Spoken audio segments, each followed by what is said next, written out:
Please, let me help you.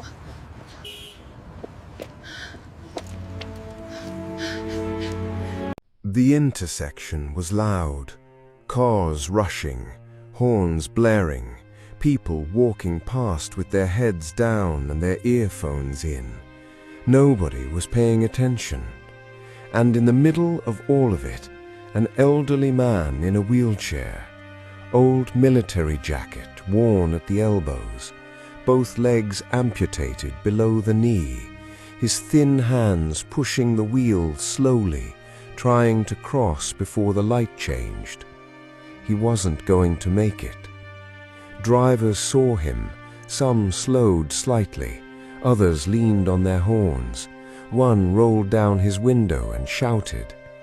The old man kept pushing, dignified, quiet, determined, like a man who had faced worse than this and knew how to keep going anyway. Then a young woman broke from the sidewalk. She was already running before she had finished deciding to move. "Careful, I've got you." She grabbed the wheelchair handles firmly and pushed him across the last of the intersection just as the light changed and the cars began to move. On the other side, she stopped, caught her breath, looked down at him. The old man looked up at her. His eyes were tired in the way that comes not from one bad night, but from years of carrying something too heavy to put down. "Thank you," he said softly. "Thank you very much." She should have kept walking. She had places to be, things to do, a life moving at the speed of everyone else on that street. But she looked at him, really looked, and asked instead, "Do you live nearby?" He nodded, just a little further. So she stayed and pushed the wheelchair slowly down the quiet street. "Where are you watching from right now?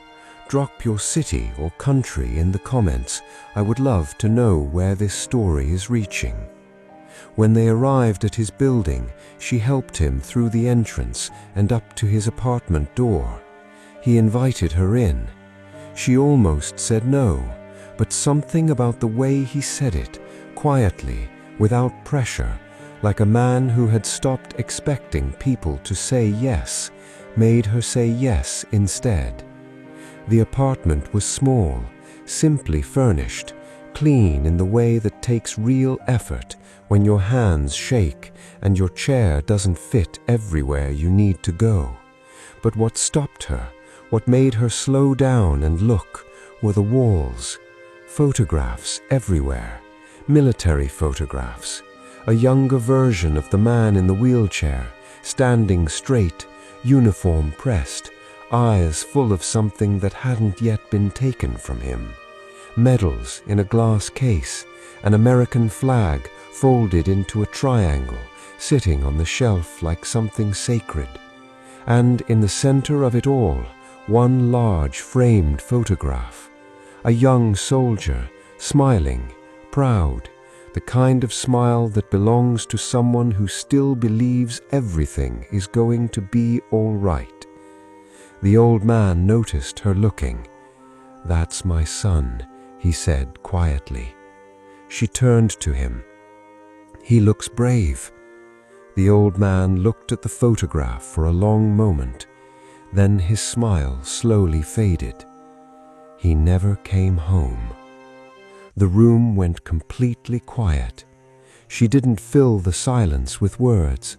She just let it sit, the way you do when you understand that some things don't need a response. They just need to be witnessed. After a while, the old man slowly removed his gloves. His hands trembled slightly as he folded them in his lap. "I served for many years, infantry, 2 tours." He looked at the photographs on the wall. "When my son was old enough, he wanted to follow the same path." His voice was steady, the steadiness of someone who has told this story to himself so many times that the words no longer break him, just the spaces between them. He always said he wanted to protect people, that it was the most important thing a person could do. He paused. During his second deployment, we lost contact. She waited. You never saw him again? The old man shook his head. Not even goodbye. She thought about that for a moment, the weight of it, not a sudden loss, but a slow disappearance, a phone that stopped ringing, a silence that became permanent, a door that was never coming open again. Then she remembered something from the intersection. The road where I found you today. The old man looked up. You go there often? Every week. In the uniform? He nodded slowly.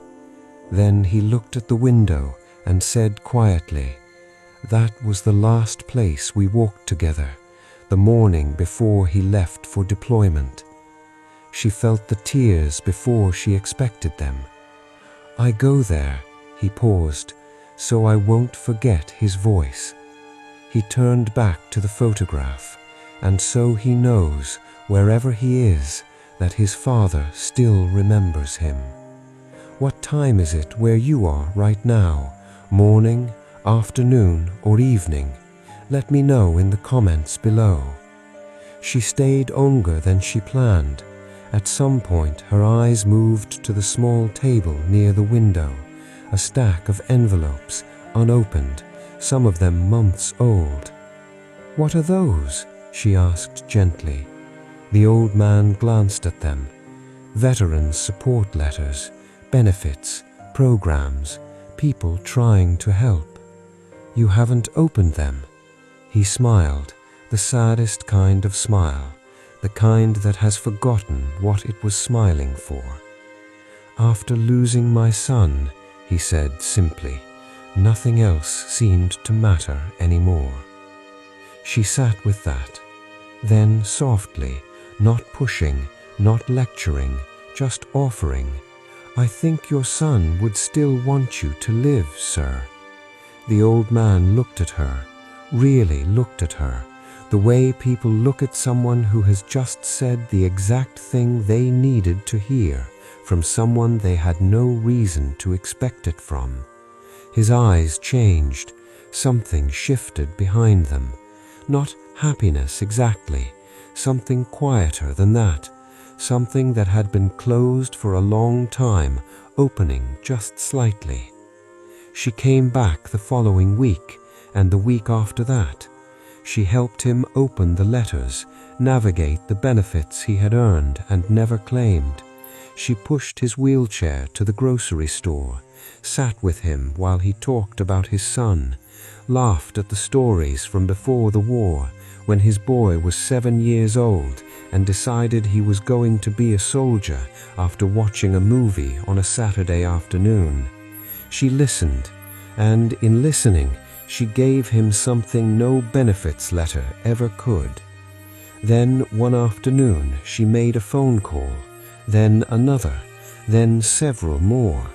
3 weeks later, the community center 2 blocks from his apartment was decorated with flags, photographs, his photographs, enlarged and framed. People from the neighborhood, veterans from a local organization, a small group of children who had learned about his service from their teacher and wanted to say thank you in person. The old man sat in his wheelchair at the center of it all, his old military jacket pressed and straight, his medals on his chest, his hands in his lap, completely still, and tears running down his face. Not the tears of grief this time, not the tears of a man who goes to an intersection every week so the silence doesn't swallow him. These were different tears, the tears of a man who had stopped believing anyone remembered and just found out he was wrong. The young woman stood beside him. He reached up without looking and found her hand, held it for a moment, then looked up at the large photograph of his son on the wall behind the gathering and whispered, "He would have liked you very much."